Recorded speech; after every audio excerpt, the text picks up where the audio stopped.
పాత్ర ప్రత్యేకంగా ఉంటుంది. ఆ ప్రత్యేకమైన పాత్రని మరింత ప్రత్యేకంగా చేస్తూ ఉంటారనమాట. అందుకే ప్రత్యేకంగా ప్రొడ్యూసర్లు, డైరెక్టర్లు ఆయనకు ఒక పాత్ర రాస్తూ ఉన్నారు. సో ఇంతకీ ఆ ప్రత్యేకమైన వ్యక్తి ఎవరు అంటే అజయ్ ఘోష్ గారు.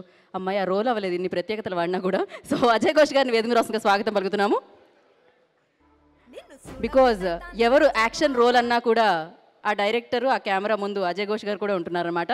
సో రీసెంట్గా సినిమాల మీద సినిమాలు చేసుకుంటూ వెళ్తున్న అజయ్ ఘోష్ గారిని వేదిక ఏదో గుర్తు చేశారు ఆయన. ఏదో జరిగింది.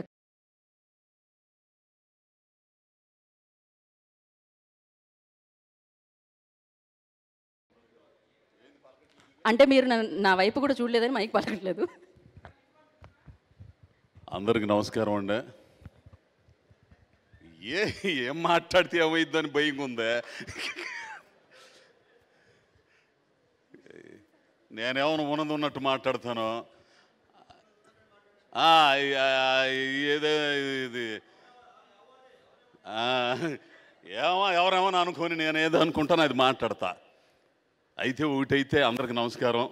అందరికి అయ్యా ఇక మా వాడు ఉండాడు మా ఒంగోలు అది ఇక ఇట్లన్నిటికి మించి కదా మా అమ్మాయి అదే శ్రీలీల మా ఒంగోలు అమ్మాయి. ఏందే అన్నావు తెలవదా? సరే అట్టయితే ఈ ధమాకా సినిమా నేను చేయలేదు, కానీ ఒక సంవత్సరం ఇదవటం అంటే పండగ చేసుకోవడం అంటే మామూలు విషయం కాదు. ఆ పిల్లోడు మన రవితేజ గారి సినిమాలు అంటేనే అది ఒక రకంగా ఉంటాయి. నేను ఆ సినిమా గురించి నాకు తెలియదు కాబట్టి నేనేం మాట్లాడలేను, కానీ ఈ సినిమా గురించి మాట్లాడతానయ్యా. ఈగలు ఈగల్ మళ్ళీ అదొక దారి మన ఏంది ఈగల్ ఆయన వేషధారణ కానీ నిజంగా ఆయన ప్లాన్ చేసినోడు ఘట్టంనేని కార్తీక్. యమాగుంది అసలు ఆ మనిషిని. ఫస్ట్ రోజు నేను రవితేజ గారిని ఇంతకుముందు ఎప్పుడు చూడలా.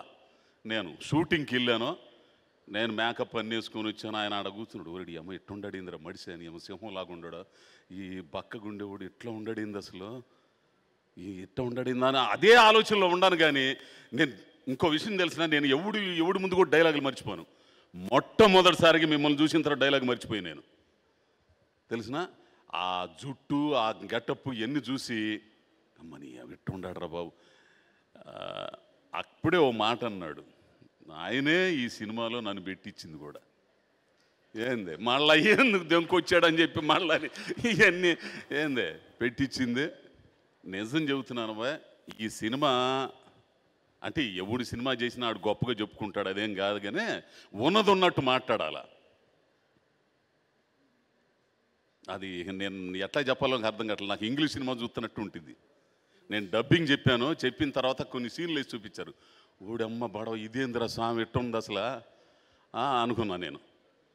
యమాగుందండే సంక్రాంతికి మీరు పెట్టే డబ్బులకి దాని అమ్మ డబల్ త్రిపుల్ వచ్చింది.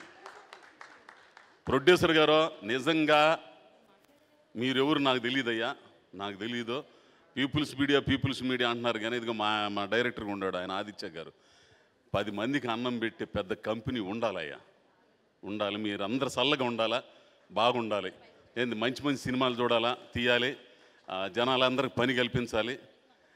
ఇక మాస్ మహారాజు ఇవన్నీ కాదు, కానీ నాకు ఆయన అంటే ఒక ఇది నాకు అంతే. ఈ సినిమాలో నాకు ఎంత తృప్తినిచ్చిందంటే, ఓ మాట అన్నాడు, నిన్ను చూడంగానే నవ్వు వస్తుందా అని అన్నాడు. నన్ను చేసిందేమో ఒక రకమైన విలన్ క్యారెక్టరు, చేయించింది ఆయన. విచిత్రంగా ఉంటుంది క్యారెక్టరు, మంచి క్యారెక్టర్ సినిమా. ఇదైతే మాత్రం ఖచ్చితంగా చెప్పగలను. ఇక మా అవసరాల వారు ఉన్నారంటే ఇక ఆయన లెవెల్ ఆ హోందాతనం వేరుగా ఉంటుంది ఆ సినిమాలో కూడా. పోతే నవదీప్ మా ఒంగోలుడే, మా ఊరు పక్కనోడే. ఏంది అద్భుతం. ఏంది ఎందుకు ఒంగోలియన్స్ అంటేనే అదో రకమైన ఇది. ఏంది ఒంగోలుకి ఎత్తుకున్నంత ఇది ఉంటుంది అనమాట. ఏంది అట్టని మిగతా ప్రాంతాలు ఇది కాదు, అయ్యో మళ్ళీ అది మళ్ళీ అట్టింకొట్టి కొట్టేసి ఒంగోలు వాళ్ళని మెచ్చుకున్నాడు, మిగతా వాళ్ళని ఇది అన్నాడు అని మాత్రం అనమాకండే. అందరూ అన్ని ఇది. కాకపోతే ఏంటంటే మాకు కొంచెం ఇది ఉంటుంది.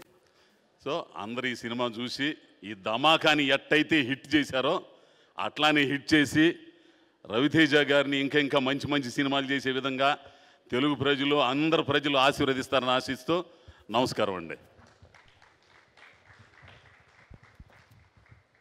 థ్యాంక్ యూ అజయ్ ఘోష్ గారు, థ్యాంక్ యూ సో మచ్.